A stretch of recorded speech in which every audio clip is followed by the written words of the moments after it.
Yes, alright. Mpramusizaako nnyo mukwano gwange inaje sinzo bango tuwuliriza webale kwekuumira ku mayengo gano aga Yugi Update TV era nga nkiwa nti okola kyamaanyi nnyo okubanga otuninze Yugi Update TV. Kakati nno gavumenti ya Mwami Yoweri Kaguta Museveni eri mu kattu munono bitwaliramu ne mutabani we Muhoozi Kainerugaba. Ensonga ya Edi Mutwe erinnya Enkandaggo. Lwaki eri ku kattu? Jjukira nti nno Government ya Mwami Yoweri Kaguta Museveni yanyomoola court orders kitwandise nti ebiragiro bya kooti ensukkulumu yabinyomoola atya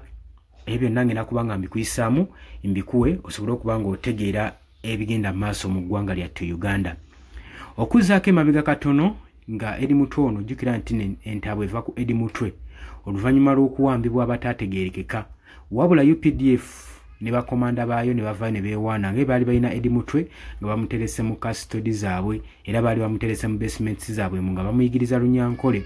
Wabula ye teyali nsonga naye ensonga yali nti Edi Mutwe yagenda okuvaayo nga inajjudde ebinuumulo ebisago blues ngalaga nti nabadde akinyuzibwa ngira n'embeera gy'alimu teyeeyagaza. Wabula ekifo ky'omulirizi ng'ateebwe ng'ebiragiro ebyali bigendera ku kooti ng'ebiragiro bya kooti we byali n'ekitongole ekya Uganda Human Rights Commission bino tebyateekebwa mu nkola bagenda maaso n'okunyomoola ebiragiro bino era ng'akabonero akalaga nti nno mu Uganda amateeka tegakyakola, court orders tezikyakola, tezikyayinza kiziyinza kuteekawo ku mbeera yonna egenda maaso mu ggwanga. Oli ku Yugi Update TV kosinzo bango tuuliza gwatana tweyunga kukkirira wansi waliwo ekigambo subscribe nja kukubiriza kikooneko ojja kubanga osobola bulungi nnyo otweyungako gwali eyo ampuliriza. Kakati nno ng'ebitongole ebikuuma ddembe bi human rights activities groups ebirwanira eddembe by'obuntu mu Uganda omuli ekya Uganda Human Rights Commission ekikulirwa Mariam Wangadya bagezaako nnyo okusindikiriza gavumenti eno ssaako ne UPDF okusobola okulaba nga baliriizinga Edi Mutwe n'ebyalema. Ensonga teyali kukuliriizinga Edi Mutwe nedda wabula ensonga yali nti ddala kituufu ministries ezimu institutions ezimu zikyasobola okugondera court orders ye court orders court kikyatwalibwa ng'ekintu eky'ensonga mu ggwanga lyattu Uganda oba kyaggwamu ensa. Wabula ekikolwa kino ekyokunyomoola court order kyalaga nti nno kooti tekyayinamu nsa mu ggwanga Uganda era ne kiraga nga constitution w'eggwanga Uganda eyattattanyizibwa edda. Kati nno kino kiteekawa kireka gavumenti ng'eri ku pressure naddala eri ebitongole bino ebya human rights activities okulaba nga biteeka ku gavumenti akazito okunyomoola ebiragiro bya kooti ng'omukwano gwange ali yampuliriza. Twalabye eggulo naggagga okuva mu South okuva mu Sudani ono Sudani British billionaire amanyikiddwa nga Mohamed yagenze maaso n'okubanga asindika okulabula eri gavumenti ya Mwami Yoweri Kaguta Museveni nga mugamba agende maaso n'okukangavula mutabani we Mwami Yoweri Kaguta Museveni akangavule mutabani we Muhoozi Kainerugaba ku lw'ebikolwa ebyekko byagenda maaso n'okutuntuza bannayuganda n'okutyoboola eddembe ly'obuntu kwe yeenyigiddemu nnyo. Si nsonga newankubadde amwagaliza kutuula ku ntebe ye wabula yagambye tebayinza kukkiriza mukulembeze wa kikula ng'ekyo kutuula mu bukulembeze bwa Afrika nga baana baabwe buli lukya bagenda maaso n'okubanga balaba feesi efaananako weetu. Mu bufunze yabadde ng'agamba nti Muhoozi Kainerugaba kikangabwa ky'amaanyi eri abaana ba Afrika era si ye muntu gwe bandiyagalizza okutuula ku ntebe y'obukulembeze okwesittaza amawanga amalala. Ekyo baakinyoomodde era ne bakigaana. Kakati okuzzaako emabega ku mulamwa gwe tubaddeko Edi Mutwe ono amanyikiddwa bulungi nnyo Edward Ssebuufu era nga bodyguard wa Robert Kyagulanyi Ssentamu. Wabula bangi nsaako n'ebitongole bya human rights activities groups bivuddeyo nga birumiriza gavumenti nti nno okwatibwa kwa Edi Mutwe tekwatibwa lwansu tekwagendera mu ngeri nnungi oba teyakwatibwa mu nsonga nnuŋŋamu wabula bino bya bufuzi bye bigenda mu maaso n'obbala ebuukanya olw'okubanga ali close nnyo eri Robert Kyagulanyi Ssentamu. Kati baali balowooza nti basobola omujjamu information oba oliawo eyinza okubayamba okunafuya Robert Kyagulanyi Ssentamu mu kalulu akajja aka 2026 general elections. Kati ze zimu ku nsonga ezaakwasa Edi Mutwe so nga ate ne mukwatibwa ekikolwa ekibamukwasisaamu kyali kya bumenyi bw'amateeka so nga government eze emenya amateeka ng'ekusinziira ku bifaananyi byenkusiigidde awo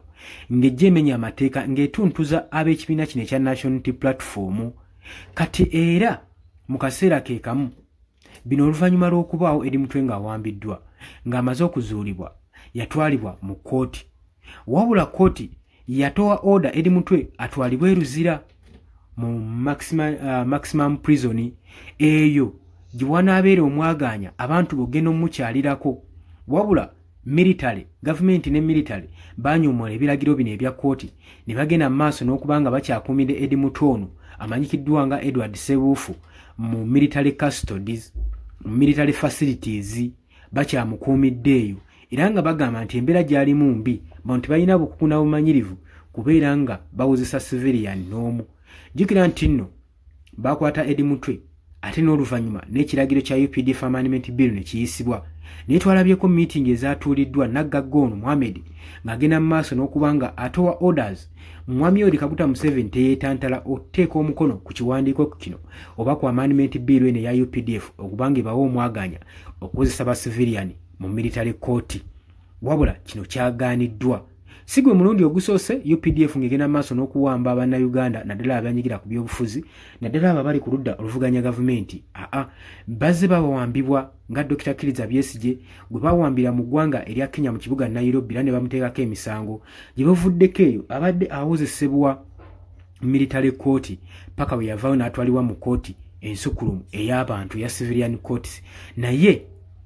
Mwami Yoweri Kaguta Museveni kino kyamuyisa bulungi era yasigala awalirira atisi ayise etteeka okusobola okulanga ba civilian abawozeseza mu military court kino nno amawanga ageebunaayira saako n'abalwanira eddembe ly'obuntu mu Afrika kino baakiganye era bamugeetogeza n'oteeka omukono okubonyaabonya Bannayuganda kino tutunuulidde engeri ki eddembe ly'abuntu eri human rights mu ggwanga lya Uganda gye ligenda okubeera nga liyimiriddemu era etteeka lino lyandibanga lyakomye kuyita buyisi mu paaliyamenti liyinza obutaweebwa mwaganya kusibwako omukono gwe mukwano gwange ali eyampuliriza kakati gavumenti eri mu kattu olw'okugaana okuta okulirizinga edi mutwe omutwala mu luzira prison maximum prison n'abanga n'essaawa za kakati akyakuumiddwa mu facilities eza military oba ez'amagye ng'agenda maaso n'okutuntuzibwa n'okubonyaabonyezebwa mu nkambi z'amagye eyo tetumanyi yonna yonna gyali naye embeera gyalimu tukimanyi nti si nnungi era nga yeetaaga bwetaazi bujjanjabi gwe ali eyampuliriza oli ku UG Update Civic Sinziro obanga otuuliza gwe mukwano gwange era weebale kwekuumira ku mayingo nabula gwe atannatuyinga nkutegeeza kirira wansi waliwo ekigambo subscribe kikooneko ojja kuba osobola bulungi nnyo otwegattako gwe ali eyampuliriza mpaagala nnyo mwebale kwekuumira ku UG Update TV tugenda kubanga tukomawo ne information endala nyingi gwe kyoba okola subscribinga busubscribinzi ojje mu comment section likinga sharinga commentinga mpaagala nnyo mweraba